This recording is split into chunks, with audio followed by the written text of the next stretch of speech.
ada satu peristiwa dalam kehidupan Paulus yang akhirnya menjadi titik balik. Nah, saya ingin saudara dan saya membacanya sebentar, kilas balik sebentar, peristiwa apa yang membuat, peristiwa apa yang membuat lalu Paulus itu mengalami titik balik.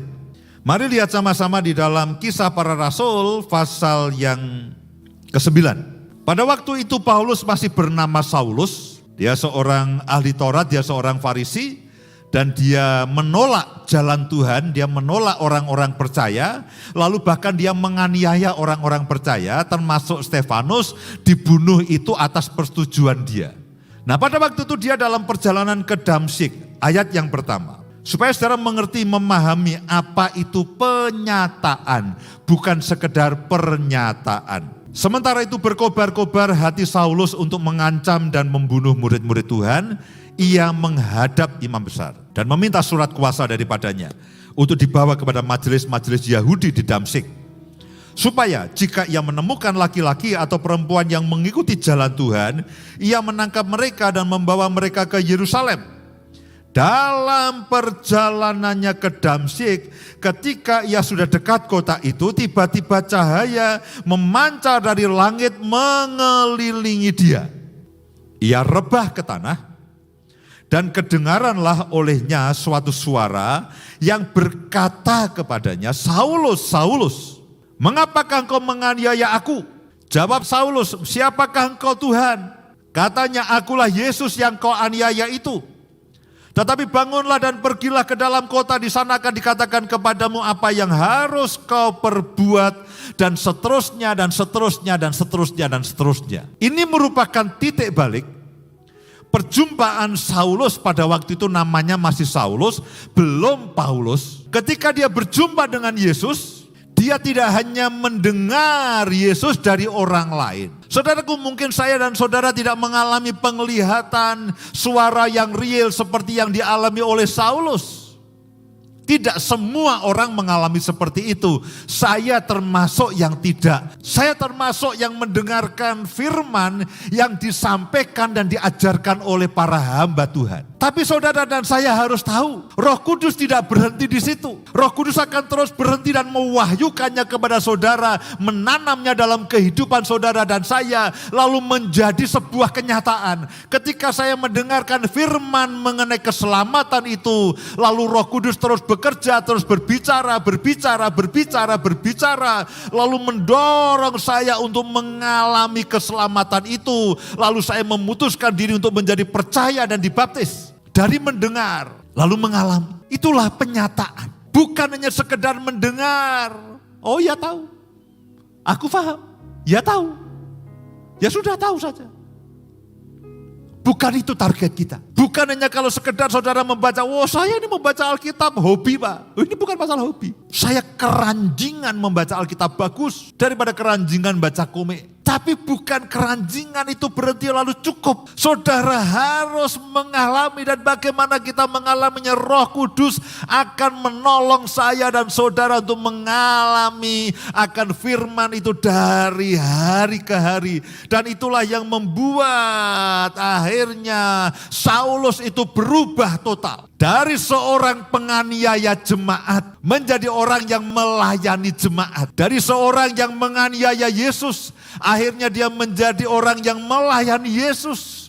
Kenapa? Karena dia mengalami penyataan Yesus Kristus. Nah, kembali kepada Galatia pasal yang pertama tadi. Saya ingin lanjutkan kisahnya supaya saudara makin mengerti dan memahami apa itu penyataan. Terakhir kita baca di dalam ayat 13. "Sebab kamu telah mendengar tentang hidupku dahulu dalam agama Yahudi tanpa batas. Aku menganiaya jemaat Allah dan berusaha membinasakannya. Dan di dalam agama Yahudi aku jauh lebih maju dari banyak teman yang sebaya dengan aku di antara bangsaku. Sebagai orang yang sangat rajin memelihara adat istiadat nenek moyangku. Tetapi waktu Yesus," saya berharap kata-kata berikutnya ini akan berbicara kepada saudara.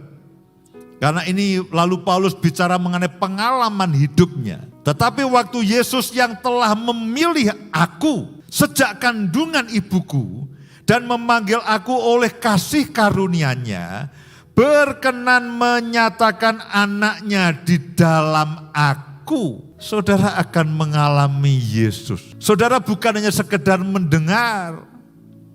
Saudara bukan hanya sekedar tahu. Saudara bukan hanya sekedar faham dan pandai berdebat mempertahankan Yesus. Tapi Alkitab mengatakan bahwa berkenan menyatakan anaknya di dalam aku. Sama seperti Paulus mengalami Yesus dalam hidupnya. Saya berdoa Tuhan juga menyatakan Yesus dalam hidup saudara. Tuhan akan menyatakan seluruh kebenaran firman-Nya. Roh Kudus menolong saudara untuk mengerti dan memahami dan menjadikan itu realita, menjadikan itu kenyataan, menjadikan itu pengalaman pribadi dalam kehidupan setiap saudara dan saya. Itulah kekristenan. Itulah poin utama daripada kekristenan, bukannya sekedar agama yang dilakukan menurut perintah manusia, bukan sekedar agama yang dilakukan menurut kebiasaan, bukan sekedar agama yang dilakukan menurut adat istiadat. Tapi kekristenan adalah ketika Yesus itu dinyatakan dalam kehidupan saya dan saudara. Saudara mengalami pertumbuhan rohani, saudara mengalami keselamatan, saudara mengalami buah-buah roh, saudara mengalami karunia-karunia roh, saudara mengalami pemeliharaannya yang ajaib, saudara mengalami mujizat-mujizatnya, saudara mengalami kuasa dan kasih-Nya sepanjang hidup saya dan saudara. Itulah yang Paulus ingin katakan. Ini bukan teori. Aku tidak mempelajari teori ini dari guru-guru agama yang lainnya. Aku tidak mendengarkannya dari manusia. Manusia tidak mengajarkannya kepadaku. Tetapi Yesus, karena kasih karunia yang membuat Yesus itu nyata di dalam aku. Nah dari situ supaya aku memberitakan Dia di antara bangsa-bangsa bukan Yahudi. Maka sesaat pun aku tidak meminta pertimbangan kepada manusia. Juga aku tidak pergi ke Yerusalem mendapatkan mereka yang telah menjadi rasul sebelum aku. Tetapi aku berangkat ke tanah Arab. Dan dari situ kembali lagi ke Damsyik. 3 tahun kemudian aku pergi ke Yerusalem. 3 tahun dia ada di tanah Arab. Disitulah para ahli percaya. Lalu Paulus itu terus mengalami Yesus. Yesus mengajar dia. Yesus mewahyukan kebenarannya. Karena bukan hal yang mudah. Paulus ini seorang ahli Taurat. Seorang Farisi. Dan para ahli Taurat, orang Farisi pada waktu itu menolak Injil. Menolak Yesus. Karena yang disampaikan Yesus itu sama sekali bertolak belakang dengan Taurat. Orang-orang Israel menolak Yesus, menolak ajaran Yesus. Karena berbeda pandangan dengan Taurat yang mereka anut.